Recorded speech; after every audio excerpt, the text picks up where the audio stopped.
When I first started preaching, when I was just a young man, and I preached in a nursing home to people that were very elderly, and I preached a sermon where I preached against Catholicism. And my ministry leader in an independent fundamental Baptist church took me aside and said, "Don't preach against Catholicism." He said, "Don't name Catholicism." He said, "You don't have to preach against Catholicism." He said, "Just preach the truth. You don't have to preach against anything.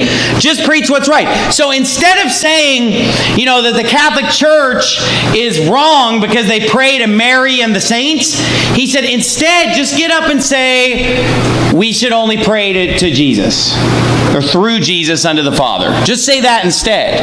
And instead of saying that Mary's not the mediator, just preach that Jesus is the only mediator. That way you won't offend people, he said. Don't preach that they shouldn't go to the confessional booth. Just preach that salvation is by faith alone, and then people will get that same message. But that's not true. You have to make it clear, and the Bible teaches us to preach against that which is wrong and for that which was right. He wanted me to only preach for the right and not against the wrong. That's the mentality. I promise you that when they make it illegal in this country to speak against the Prophet Muhammad, and because it's too hateful to say he was an illiterate idiot, then this is what they'll say. Well, all we have to do is just preach that Jesus is the Son of God, and then it's covered. That's what they'll say. Because they always find a way to justify their cowardice. They always find a way to justify trimming the message. They always find a way to avoid persecution. They never get arrested.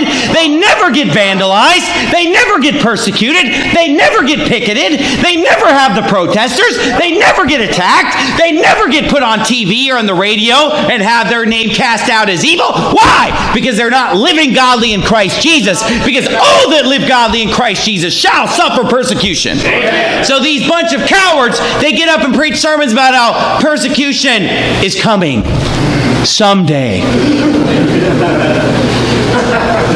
Listen, folks, persecution's coming in America. Someday it's coming. Hey, buddy, it's already here for those of us who actually preach the Bible.